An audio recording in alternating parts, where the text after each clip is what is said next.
The Ember Pact. The forge burned low in the cold hours before dawn. Outside, snow drifted silently over the cobbled streets of Emberfall, blanketing the once bustling town in a hushed, spectral quiet.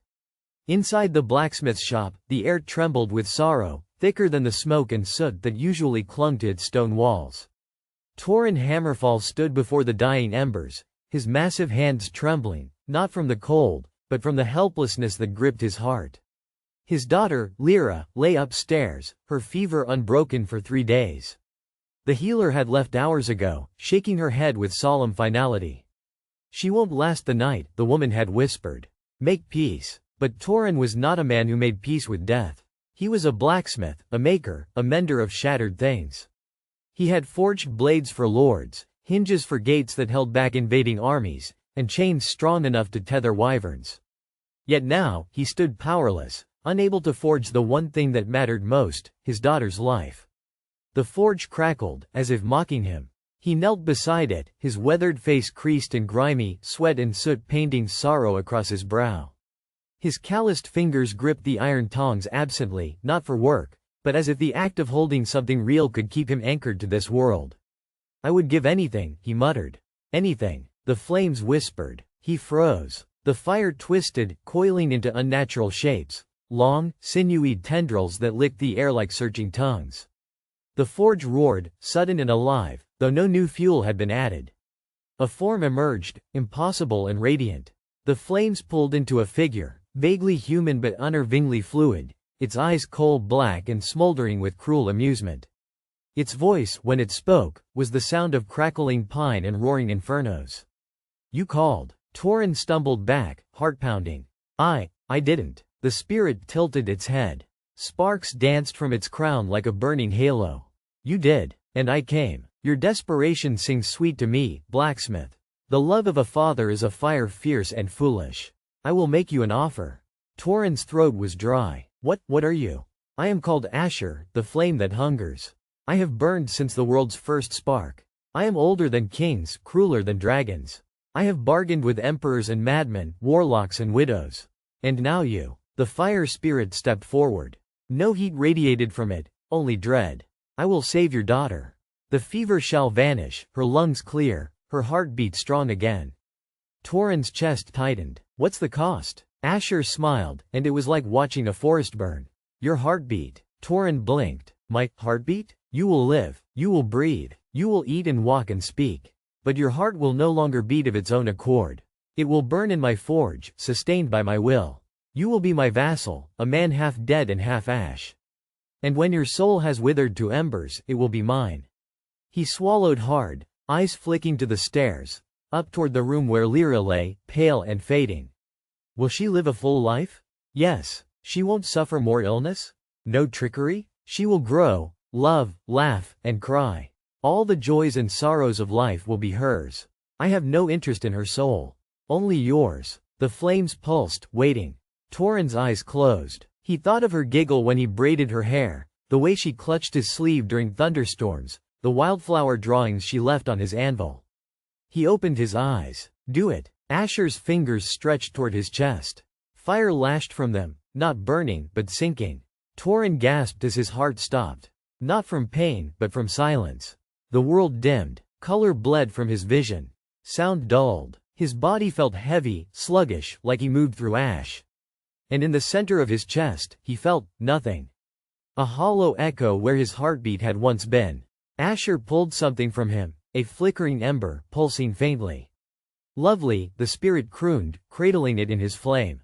"It will burn well." And with that, the fire spirit vanished, drawn into the forge as if inhaled. Upstairs, Lyra screamed, sharp, clear, and alive. Torin stumbled to the steps, his legs aching with unfamiliar weight. He found her sitting up, eyes wide, cheeks flushed with health. "Papa?" she whispered. "I had the strangest dream. There was a fire." He knelt beside her, tears falling freely, and drew her into his arms. From that night onward, Lyra lived. She ran and laughed and returned to her paintings. But Torin changed. He still worked the forge, but his hammer no longer rang with the same strength. He moved like a man submerged, his motion sluggish, breath shallow. People said he'd aged a decade in a week. His eyes dimmed. His skin grew pale, ash-gray. And though he smiled when Lyra ran to him, the smile never reached his eyes. Years passed. Lyra blossomed into a young woman, brilliant, kind, and full of fire. She apprenticed under the town healer, determined to give back the life she'd been granted. And Torin, though proud, grew ever fainter. The forge stayed lit long after he stopped using it. It whispered to him at night. Soon, it would hiss. "You burn low." And he did. His limbs ached. His memory frayed. Sometimes he would wake with soot on his tongue and ash in his lungs, as if he had breathed fire in his sleep.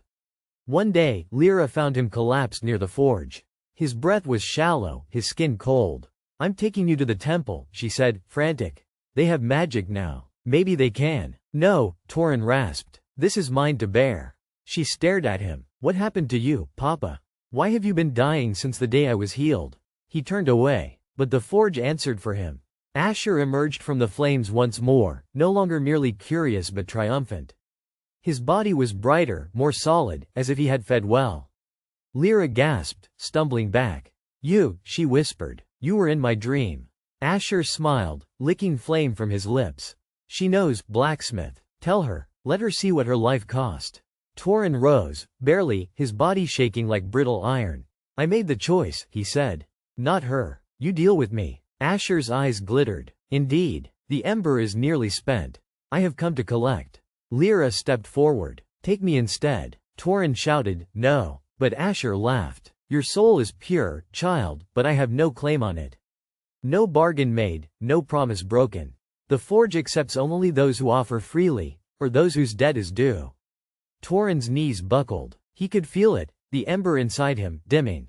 Asher reached for him. Then Lyra did something unexpected. She picked up the smithing hammer, Torin's oldest tool, and turned to the forge.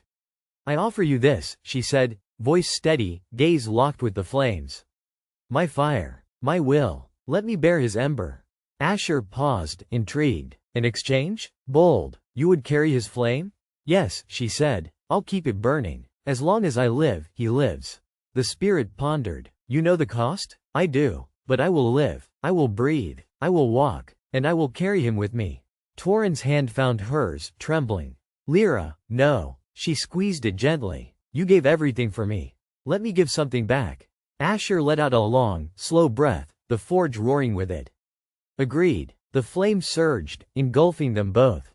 Torin felt warmth flood his chest, a heartbeat, steady and strong, returned. But it was not his alone. It echoed with hers. Lyra collapsed, but not unconscious. She gasped and sat up, her eyes alight, not with fever but with fire. Asher watched, satisfied. Two souls now bound, one ember shared. Should either fall, the other follows. And with that, he vanished once more, deeper into the forge than even flame could reach. Torin wept, cradling his daughter. Her pulse beat steady under his palm, as did his own. They lived on. Together, they kept the forge burning, not with iron or steel, but with love, and sacrifice, and fire that refused to die.